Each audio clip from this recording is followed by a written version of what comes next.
പിതാവിൻ്റെയും പുത്രൻ്റെയും പരിശുദ്ധാത്മാവിൻ്റെയും നാമത്തിൽ ആമേൻ. എല്ലാവർക്കും സ്നേഹവന്ദനം. എൻ്റെ പ്രിയപ്പെട്ടവരെ, ഇന്ന് ബുധനാഴ്ച ജനുവരി 8-ാം തീയതി. എല്ലാവർക്കും കർത്താവിൻ്റെ ഉന്നതമായ നാമത്തിൽ സ്നേഹവന്ദനം. നമുക്ക് ഒരുമിച്ച് പ്രാർത്ഥിച്ച് അനുഗ്രഹം പ്രാപിക്കാം. അമ്മേ, പരിശുദ്ധ അമ്മേ, അമ്മേ പരിശുദ്ധ ദേവമാതാവേ, ദൈവമാതാവേ, അന്ന് അങ്ങ് കൃപാസനത്തിൽ പ്രത്യക്ഷപ്പെട്ട് വരാൻ പോകുന്ന മഹാദുരന്തത്തിൽ നിന്ന് രക്ഷപ്പെടാനും എല്ലാവർക്കും വേണ്ടി പ്രാർത്ഥിക്കുവാനും ആവശ്യപ്പെട്ടിട്ട് 20 വർഷം കഴിഞ്ഞ ഈ വേളയിൽ കൃപാസനത്തിലൂടെ ഞങ്ങൾക്കും ഈ ദേശത്തിനും അങ്ങ് മധ്യസ്ഥം തേടി തന്ന എല്ലാ അനുഗ്രഹങ്ങൾക്കും കൃപകൾക്കും ഞങ്ങളിപ്പോൾ ഹൃദയം നിറഞ്ഞ നന്ദി പറയുന്നു.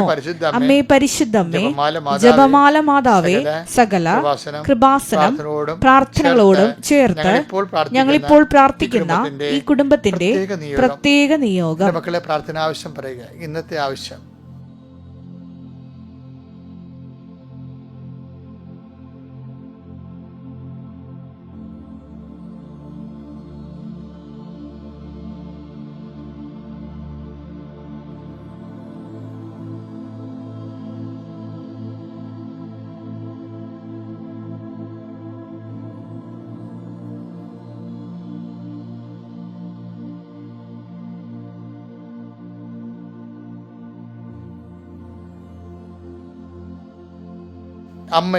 അമ്മയുടെ പ്രത്യക്ഷീകരണത്തിന്റെ ഈ ദ്വാദശക വേളയിൽ ഞങ്ങൾക്ക് സാധിച്ചു തരുവാൻ കനിയണമേ.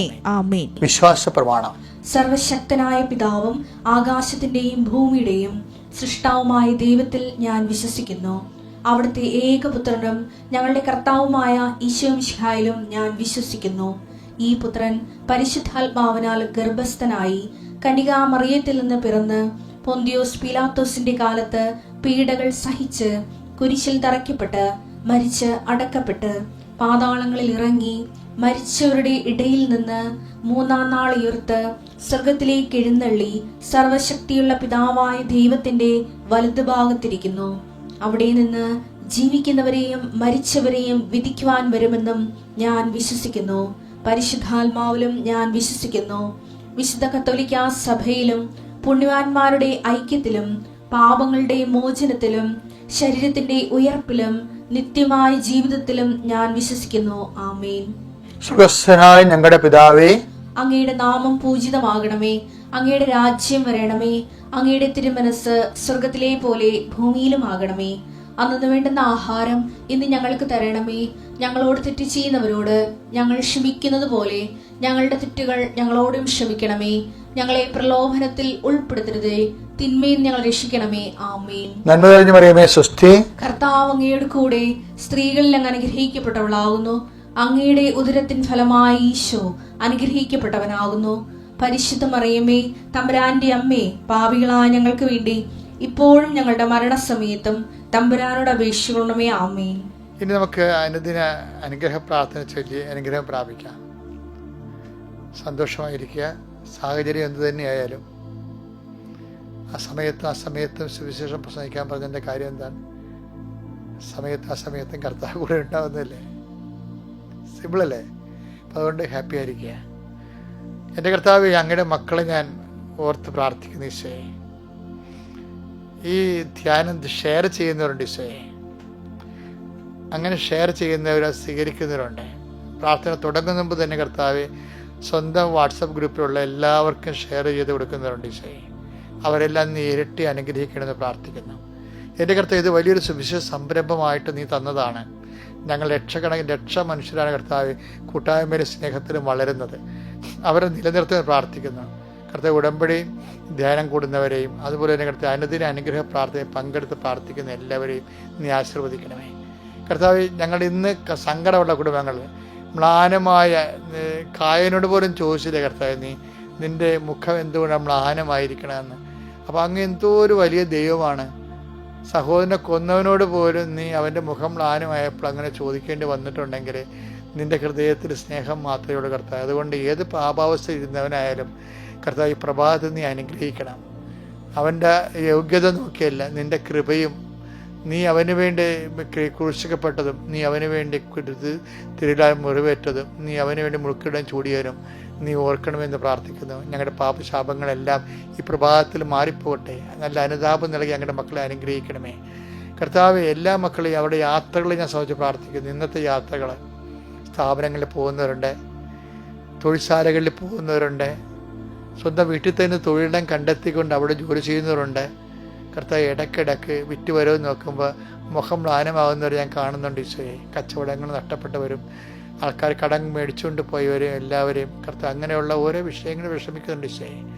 എങ്ങനെയൊക്കെ ജീവിക്കാൻ പറ്റും, എങ്ങനെ കുഞ്ഞുങ്ങളെ പോറ്റും, കുഞ്ഞുങ്ങളുടെ പരീക്ഷാ ഫീസ്, പഠനം, അടുത്ത പിള്ളേർ കുഞ്ഞുങ്ങളെങ്ങനെ കല്യാണം കഴിപ്പിച്ച് കൊടുക്കും, ഇങ്ങനെ വ്യത്യസ്തമായ കാര്യങ്ങളിൽ വേദനിക്കുന്നവരുണ്ട് ഈശോയെ. കൃപാസനത്തിൽ കഴിഞ്ഞ ദിവസങ്ങളിൽ ഒരാഴ്ച പട്ടിണി കിടന്ന മനുഷ്യൻ ഒരു ചേച്ചി സാക്ഷ്യം പറഞ്ഞ് ഉടമ്പടി എടുത്തപ്പോൾ വല്ലാത്ത ഒരു ജീവിതം അവർക്ക് കൂടി ദൈവം കൊടുത്ത് എനിക്ക് കേട്ടപ്പോൾ ഞെട്ടിപ്പോയി. ഞാൻ ഓർത്തത് ഈ കാലങ്ങളിലെല്ലാം മനുഷ്യൻ്റെ പട്ടിണി പകുതി മുക്കാലും മാറിയെന്നാണ്. പക്ഷെ ഇപ്പോഴും ഇങ്ങനെയുള്ള എൻ്റെ മനസ്സ് പൊട്ടിഞ്ഞു പോയി കർത്താവേ. അതുപോലെ ഓരോ മക്കളും ഉണ്ടാവും ഈശോയെ. പട്ടിണിയുള്ളവർ ഇന്നും ഉണ്ടാകും, രോഗമുള്ളവരുണ്ടാകും, മരുന്ന് മേടിക്കാൻ പണമില്ലാത്തവർ സാഹചര്യം പ്രാർത്ഥിക്കുന്നു. പല ഇല്ലായ്മകളുണ്ടമ്മേ. പരിശുദ്ധമേ, വീഞ്ഞില്ലെന്ന് അമ്മ ഈശോയോട് പറഞ്ഞ പോലെ ജോലിയില്ലാത്തവരോട് ജോലിയില്ലാത്തവർ, ആരോഗ്യമില്ലാത്തവർ, എഴുന്നേറ്റ് നിൽക്കാൻ പറ്റാത്തവർ, മൊഹാലസ്യപ്പെട്ട് വീഴുന്നവർ, എപ്പിലെപ്സി രോഗികൾ, അപസ്മാര രോഗികൾ, ഓട്ടിസം രോഗികൾ, ആ കുഞ്ഞുങ്ങളെ ചുമന്ന് നടക്കുന്ന മാതാപിതാക്കന്മാർ, എന്തെല്ലാം സന്തോഷമുണ്ടായാലും വീടുമ്പത്തിൽ സന്തോഷമില്ലാതെ സന്താപം തളം കെട്ടി നിൽക്കുന്ന കുടുംബങ്ങളെ നീ ആശീർവദിക്കണം കർത്താവെ. എല്ലാം ഇന്ന് അത് നിങ്ങളുടെ കഷ്ടം മാറിപ്പോകുമെന്ന് പറയുമ്പോഴും ആരും അത് വിശ്വസിക്കാത്ത വിധത്തിൽ അവരുടെ ജീവിതം ഭാവിയെ നോക്കുമ്പോൾ ഇരുണ്ടതായി കാണുന്നവരുണ്ട് ഈശോയെ. ഒരു രക്ഷപ്പെടാനുള്ള ഒരു മാർഗം കാണാത്തവരും ഉണ്ട് കർത്താവെ. അവരെല്ലാം നീ സന്ധിക്കണം ഈശോയെ. കർത്താവ് നാട്ടിലും വിദേശത്തും ജോലി നഷ്ടപ്പെട്ടവരുണ്ട് ഈശോയെ. അവർ ജോലി അന്വേഷിച്ച് പോയിട്ട് അവർക്ക് മാർഗമില്ലാതെ വിഷമിക്കുന്നവരുണ്ട് ഈശോയെ. ഇപ്പോൾ ചെയ്യുന്ന ജോലി കൊണ്ട് കർത്താവെ ഒരു നേരം മാത്രം ആഹാരം കഴിക്കാൻ പറ്റുന്നവർ മാത്രം കാണുന്നുണ്ട് ഈശോയെ. അവരെല്ലാം നീ സന്ധിക്കണം കർത്താവ്. വിവാഹം ഒത്തുവരാത്തവരെ സംബന്ധിച്ച് ഒത്തിരി പേരുണ്ട് ഈശോയെ. വിവാഹം ഒത്തുവരാത്ത ഒത്തിരി പേരുണ്ട്. ആണുങ്ങളും പെണ്ണുങ്ങളും ഉണ്ട്. ശരിക്കും പറഞ്ഞാൽ ആണുങ്ങളുടെ എണ്ണം കൂടിക്കൂടി വരുന്നു കർത്താവ്. സമൂഹത്തിൽ ഉണ്ടായിട്ടുള്ള ഇതുപോലെയുള്ള വലിയ സാമൂഹ്യ ദുരന്തങ്ങളെ കർത്താവെ അത് പരിഹരിക്കാനുള്ള പുതിയ മാർഗങ്ങളെ നീ കാണിച്ച് തരണമെന്ന് പ്രാർത്ഥിക്കുന്ന കർത്താവെ. എൻ്റെ കർത്താവിൻ്റെ ഉന്നതമായ നാമത്തെ സഭയുടെ അധികാരത്തിൽ കുരിശിൻ്റെ അടയാളത്തിൽ ദൈവശക്തിയാൽ നിങ്ങൾ അനുഗ്രഹിക്കപ്പെടട്ടെ. ദൈവശക്തിയാൽ നിങ്ങൾ അനുഗ്രഹിക്കപ്പെടട്ടെ. ദൈവശക്തിയാൽ നിങ്ങളുടെ വാതായനങ്ങൾ അനുഗ്രഹിക്കപ്പെടട്ടെ. ദൈവശക്തിയാൽ നിൻ്റെ കാൽപാദങ്ങൾ അനുഗ്രഹിക്കപ്പെടട്ടെ. ദൈവശക്തിയാൽ നിൻ്റെ കൈകൾ അനുഗ്രഹിക്കപ്പെടട്ടെ. ദൈവശക്തിയാൽ നീ ചെയ്യുന്ന ജോലികൾ അനുഗ്രഹിക്കപ്പെടട്ടെ. ദൈവശക്തിയാൽ നിൻ്റെ തൊഴിൽശാല അനുഗ്രഹിക്കപ്പെടട്ടെ. ദൈവശക്തിയാൽ നീ ജോലിക്ക് പോകുന്ന ഇടങ്ങളിലുണ്ടാകുന്ന നീ അഭിമുഖീകരിക്കാൻ പോകുന്ന വലിയ പ്രശ്നങ്ങൾ, നിനക്ക് പ്രശ്നം ഉണ്ടാക്കി തരുന്നവർ, അവരുണ്ടാക്കി വെക്കുന്ന കുതികാലി വെട്ടലും പലതരത്തിലുള്ള ചതിപ്രയോഗങ്ങളിൽ നിന്ന് കർത്താവിൻ്റെ നാമത്തിൽ നീ സംരക്ഷിക്കപ്പെടട്ടെ. പരിശുദ്ധ അമ്മ, പ്രത്യേകം വ്യഥകളിരിക്കുന്നവർക്ക് പരിശുദ്ധമ്മ ദേവമാതാവ് നിങ്ങളുടെ കൂടെ സഞ്ചരിക്കുകയും കൃപാസന അൾത്താറെ ജീവനോടെ പ്രത്യക്ഷപ്പെട്ട അമ്മയുടെ മധ്യസ്ഥ പ്രാർത്ഥിക്കുന്ന മക്കൾക്ക് അമ്മയുടെ പ്രത്യേക സാന്നിധ്യവും സന്ധിപ്പും ലഭിക്കണമേ. എൻ്റെ കർത്താവിൻ്റെ ഉന്നത കൊച്ചുമക്കളില്ലാത്തവർ, കുഞ്ഞുമക്കളില്ലാത്തവരുണ്ട് വിഷമിക്കുന്നവർ കർത്താവെ.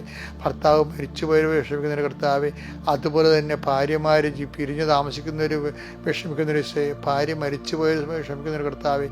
ഇങ്ങനെ ഓരോ തരത്തിൽ വിഷമിക്കുന്നവരുണ്ട് ഈശോയെ. പഠിച്ചിട്ട് മനസ്സിലാകാത്തവർ ക്ലാസ്സിൽ പിറകിലായി പരീക്ഷ പേപ്പർ കാണിക്കുമ്പോൾ ക്ലാസ്സിൽ ഏറ്റവും മോശമായി പോകുന്നതിൻ്റെ പേരിൽ ചത്താ മതി എന്ന് ഓർത്തുകൊണ്ട് വേദനിക്കുന്നവരുണ്ട്. ഒന്നിനും വിശ്വാസമില്ല, പ്രാർത്ഥന പാളിപ്പോയിരിക്കുന്നു, ഒന്നും ഗതി പിടിക്കാത്ത രീതിയിൽ എങ്ങനെ ജീവിക്കും, എങ്ങനെ എന്ത് ഭാവിയെ നോക്കുമ്പോൾ ഇരുട്ട് തോന്നുന്ന പോലെ മക്കളുണ്ട് ഈശോയെ. അതുകൊണ്ട് ഡിപ്രഷൻ അടിച്ചപ്പോൾ കോമ്പറ്റീഷനിലും മത്സരങ്ങളിലും പരാജയപ്പെട്ട് വീട്ടിലെ സമ്മർദ്ദങ്ങൾക്കൊത്ത് സഞ്ചരിക്കാൻ പറ്റാത്ത രീതിയിൽ ഇടിഞ്ഞ് മുറിയടച്ചിട്ടിരിക്കുന്നവരുണ്ട് ഈശോ. ഇങ്ങനെ വ്യത്യസ്തങ്ങളായ മേഖലകളിൽ വേദനിച്ച് ജീവിക്കുന്ന എല്ലാവരും ഇന്നത്തെ പ്രാർത്ഥന കൊണ്ട് രക്ഷപ്പെട്ട് സാക്ഷ്യം പറയാൻ ഇടയാക്കാൻ പരിശുദ്ധമ ദേവമാത ഏൽപ്പിക്കുന്നു. എൻ്റെ കർത്താവിൻ്റെ ഉന്നതമായ നാമത്തിൽ നിങ്ങളുടെ യാത്രകൾ, നിങ്ങളുടെ യാവനകൾ, നിങ്ങളുടെ ഉദ്യമങ്ങൾ, നിങ്ങളുടെ ഉത്തരവാദിത്തങ്ങൾ, നിങ്ങൾ ചെയ്തു തീർക്കേണ്ട എല്ലാ വിഷയങ്ങൾ, സഞ്ചരിക്കേണ്ട വഴികൾ, നിങ്ങളുടെ ശ്വാസനിശ്വാസങ്ങൾ യേശുനാമത്തെ അനുഗ്രഹിക്കപ്പെടട്ടെ. ഓക്കെ എൻ്റെ മക്കളെ, നമ്മളിന്ന് ഡെയിലി ബ്രെഡിലേക്ക് പോവുകയാണ്. അതായത് ഇന്നത്തെ സുവിശേഷത്തിൻ്റെ വെളിപാട് പോകുന്നത് സഞ്ചരിക്കുന്ന വെളിപാട് സഞ്ചാരം ഇങ്ങനെയാണ്. അത് എന്തെങ്കിലും പ്രശ്നങ്ങൾ ഉണ്ടാകുമ്പോഴേ പഴയ കാര്യം ഓർക്കണമെന്നാണ് ബൈബിൾ പറയണത്.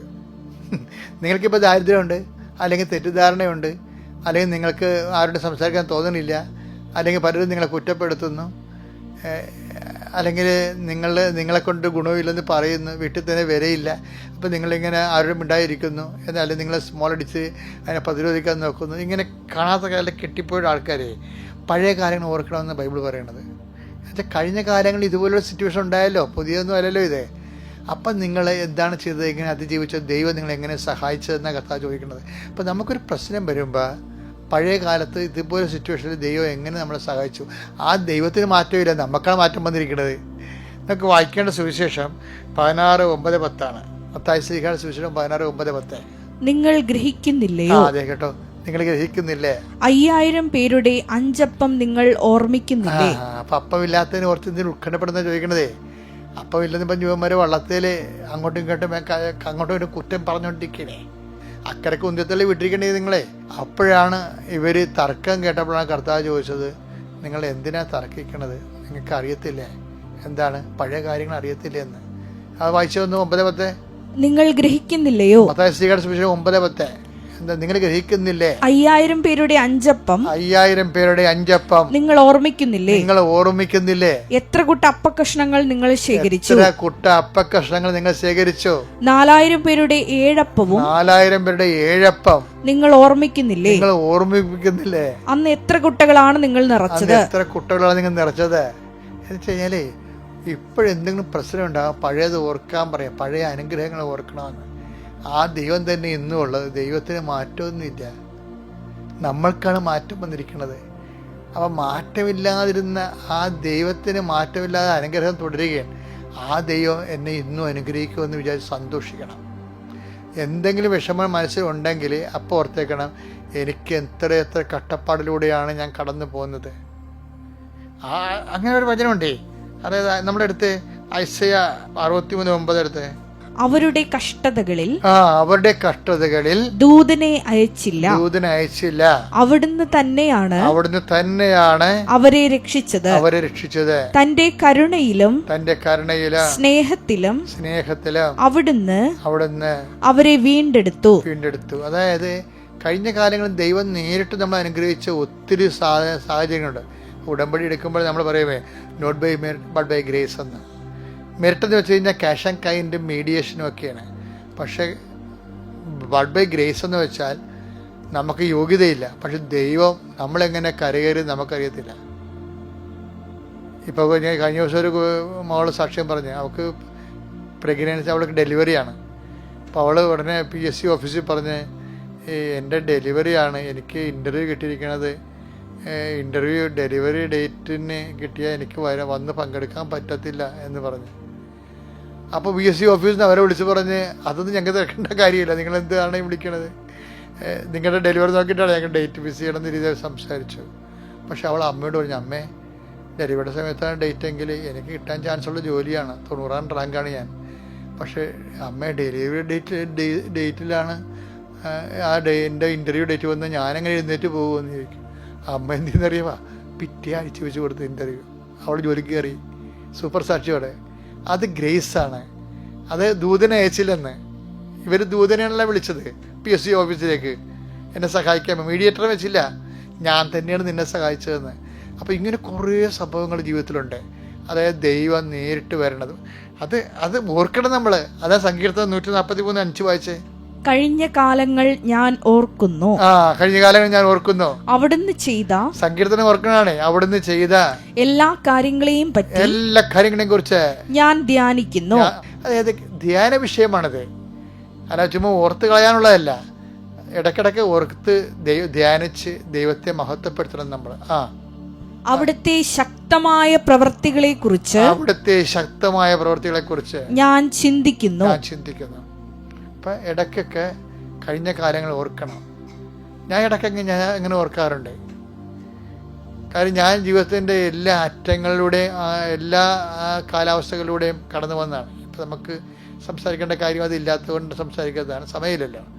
പക്ഷെ എന്നാലും ഞാൻ സെമിനാരിൽ പോണതിന് എൻ്റെ അപ്പം മരിച്ചു കഴിഞ്ഞിട്ട് എന്നെ കൊണ്ടുപോയാക്കാൻ പോലും എനിക്ക് ആരും എൻ്റെ കൂടെ വന്നില്ല. ഞാൻ ആ നിക്കർ വിട്ട് സർട്ടിഫിക്കറ്റ് പിടിച്ച് പോയതാണ് സെമിനാരിൽ ചേർന്നത്. അപ്പം അന്ന് ആരുണ്ടായിരുന്നു? ആരുമില്ലല്ല. എന്നാൽ ആരുമില്ലേ, ആൾക്കാരൊക്കെ ഉണ്ടായിരുന്നു. എൻ്റെ കൂടെ വരാൻ ആ സമയത്ത് ആരുമില്ല. പിന്നെന്താ, ദൈവം മാത്രമേ ഉണ്ടായിരുന്നുള്ളൂ. അത് കഴിഞ്ഞ കാലങ്ങൾ നീ ഓർക്കണമെന്ന് പറയണം. ദൈവം, എൻ്റെ മക്കളെ, നിങ്ങളെപ്പോഴും ദൈവത്തെ മറക്കരുത്. വേറെ ഒന്നും ഞാൻ നിങ്ങളോട് ആവശ്യപ്പെടുന്നില്ല. കഴിഞ്ഞ കാലത്ത് നിന്നെ സന്ധിച്ച ദൈവം തന്നെ ഇന്നും ജീവിച്ചിരിക്കുന്നു. നമ്മളതുകൊണ്ട് എല്ലാത്തിനെയും നമ്മൾ അതിജീവിക്കും. എന്താണ്? നമ്മുടെ ദൈവം മരണത്തെ അതിജീവിച്ചവനാണ്. So good morning, thank you. അത്യപൂർവ ദൈവാനുഭവങ്ങൾ ഇനി നിങ്ങൾക്കും സ്വന്തം. ഈ യൂട്യൂബ് ചാനൽ ഇതുവരെ സബ്സ്ക്രൈബ് ചെയ്തിട്ടില്ലെങ്കിൽ ഇപ്പോൾ തന്നെ സബ്സ്ക്രൈബ് ചെയ്യുക. ഈ വീഡിയോ ഇപ്പോൾ തന്നെ നിങ്ങളുടെ സുഹൃത്തുക്കൾക്ക് ഷെയർ ചെയ്തുകൊണ്ട് കർത്താവിന്റെ പ്രേക്ഷിതരാകുക.